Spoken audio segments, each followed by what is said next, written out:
అలా మనిషి కింద వేసుకొని దావ చేసుకుందాం ఏమంటావు? ఎంతెంతరా? మనిషికి 1000 రూపాయలు. నా దగ్గర 500 ఉన్నాయి, ఇంకా 500 లీటరు సప్పు లేదురా. వస్తా కచేరా. ఇప్పుడు 500 లీటరా?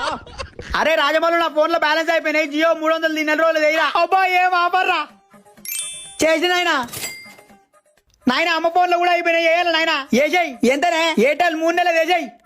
వేసిన నాయన పైసలు చెట్ట. మీ ఫోన్ లో నుండి phone pay, Google pay, Paytm ఇప్పుడే డిలీట్ చేసేయండి. ఎందుకంటే బిల్ డ్రాప్ రీఛార్జ్ ఈ యాప్ లో జియో, ఎయిర్టెల్, విఐ ఏ సిమ్ కైనా రీఛార్జ్ అతి తక్కువలో చేసుకోవచ్చు. బిల్ డ్రాప్ రీఛార్జ్ ఈ యాప్ అన్ని యాప్ల కంటే కమిషన్ ఎక్కువనే ఇస్తుంది. నమ్మకపోతే ఇటు చూడండి, నేను 300 రూపాయల రీఛార్జ్ చేశాను. అందులో 40 రూపీస్ నాకు క్యాష్ బ్యాక్ వచ్చింది. అంటే నేను రీఛార్జ్ 260 చేసినట్టు. అలాగే ఈ యాప్ తో మొబైల్ రీఛార్జ్ కాకుండా డిటిహెచ్ రీఛార్జ్, ఎలక్ట్రిసిటీ బిల్స్, ఇంకా ఎన్నో పేమెంట్స్ చేసుకోవచ్చు. అలాగే ఈఎంఐ పేమెంట్స్ కూడా చేసుకోవచ్చు. ఈ bill drop recharge app link మన బయోలో ఉంది. అలాగే ప్లే స్టోర్ లో కూడా అవైలబుల్ గా ఉంది.